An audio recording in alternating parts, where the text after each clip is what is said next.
I heard your conversation with Mo in the hotel room last night, which was fantastic. So good. And I agree with what you and Mo were saying. Happiness is a choice when you understand what happiness really is. What is it? It's not a thing that you can get to. It's not something that you can pursue directly. It's something that ensues when you do the right things. And the right things for me are when you focus on the three, I call core happiness this three-legged stool: alignment, contentment, control. You can apply it to anything in life. I think that's what happiness is, and I think we are pursuing it. Like people say, we shouldn't be going after happiness. We should be going after meaning. Have you heard that? Yeah, all the time. Right. I have a different perspective. Meaning and purpose is really important, no question. But I don't think that's happiness. It's meaning, right? It's a necessary ingredient for happiness, but it's not happiness in and of itself. And I don't mean to be controversial, but let's say a soldier fighting in World War II against the Nazis, right? One might make the case that that has meaning. It doesn't mean they're happy. 100%. Right, so meaning and happiness is subtly different. Have you heard of the Japanese concept of ikigai? Yes, yeah. Right, I love ikigai. This idea that we should be looking, not should be, but we could be looking for something in our life that we enjoy, that we're good at, that's what the world needs, and what pays us money, right? The kind of holy grail, as it were. And I remember writing about this in my second book on stress. I remember the book came out and I was in London. I was giving a talk. And at the end of the talk, we were doing Q&A. I remember the back right off the hall, this young lady had a hand up. And she said, Dr. Chatterjee, I'm an 18-year-old Japanese student living in London. I've grown up with the concept of ikigai my entire life. And frankly, I found it demoralizing, demotivating, too high a bar for me to get to. And that stuck with me, mate, because I thought since then, okay, that's so interesting, because I love this concept of ikigai. She grows up with it and finds it off-putting. I think the problem with these grand ideas of meaning, purpose, ikigai, as much as I like them, they're not for everyone. Someone might be hearing that in a call center right now. They don't like their job. They're doing it. And they're like, what, ikigai? Are you kidding me, mate? I just want to get through and pay the bills, right? So I think I bring it all back. Is this core happiness tool that I've created, is it applicable in all situations? I think it is. Because if you look at it through the lens of what we're talking about, this comes under alignment. So that chap working in the call center, they do the exercise and they figure out kindness is something that's really important to them. Then, if on the way to work, they stop in the coffee shop and they're kind to the barista, they get on the bus to work and they're kind to the bus driver, they go to the job that they don't particularly like, but they are kind to their colleagues and their boss, they're living an aligned life. They're living with meaning. It doesn't mean that the job that they're in currently is the job that they love and they're going to be in forever, but they're living in harmony with who they are. And that's going to mean that meaning and purpose come naturally as a byproduct. So I want people to really focus on alignment. It's one pillar of happiness, and I think your meaning and purpose will come. Can you talk to me about control as well? I thought long and hard about this word control. And I ummed and ahed. Was it the right word to use? And I spoke to some of my patients, I spoke to some of my friends.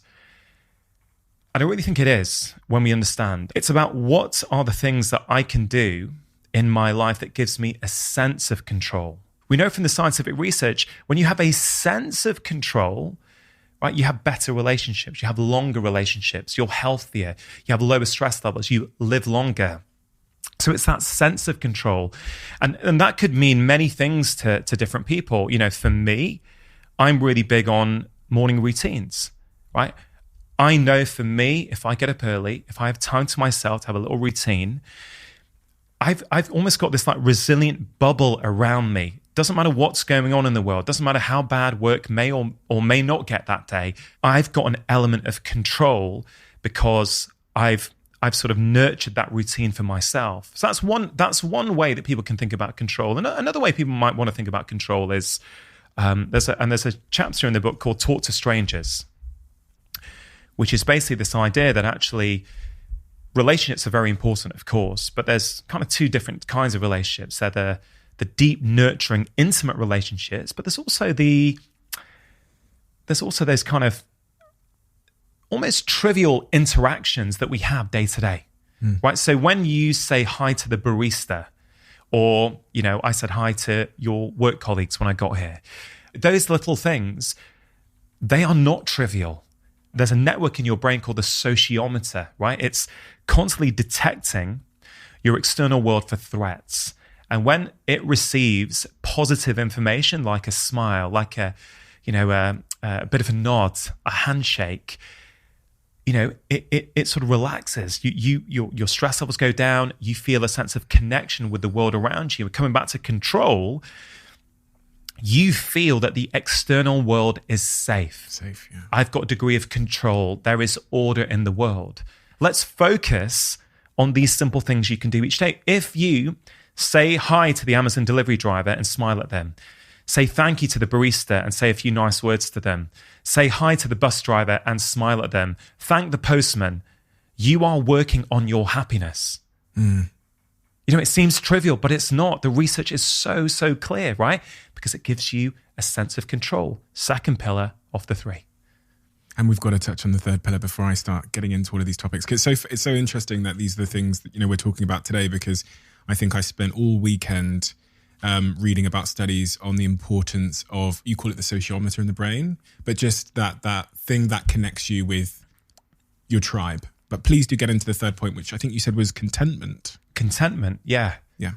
Contentment is about feeling calm and that sense of peace when you're at peace with your life and you're at peace with your decisions. So what things in your life give you that sense of contentment?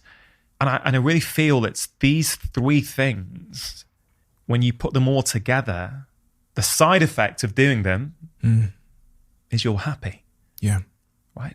But also happiness is not often what we think it is, that big billboard image of the happy family on the beach with a smile on their face and the ocean behind them, right? That, to me, is not happiness. That's a pleasurable experience. Yeah. It can form part of a happy life, but that's not happiness. You can be sad and happy. The way I look at happiness, core happiness, I was thinking about this last week. I was chatting to someone who was going through grief.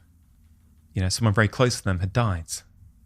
And, we were having a really long, deep conversation, but they were present with their grief and they were able to share with me exactly how they were feeling. No masks on at all in terms of these kind of metaphorical masks that we put on. They were just being themselves. That's core happiness. Because they're aligned, right? Their inner thoughts are, I feel sad, upset, frustrated for my loss. And their external actions are completely aligned with that. So I kind of feel really what happiness is about is living an intentional life. It's about taking the time to understand who you are, defining for yourself what happiness is or what success looks like, not using society's definition. You posted a few days ago, don't use society's definition of fun. Right? That was a great post. Just because society says to have fun, you need to go to a bar, have loud music on and get drunk. Well, if you like to sit at home in the bath reading a good book, that's great. And if you don't, that's fine as well. But it's got to be you. It's your values. So I can't tell someone what they need to necessarily do in all aspects of their life to be happy, but be intentional about your life.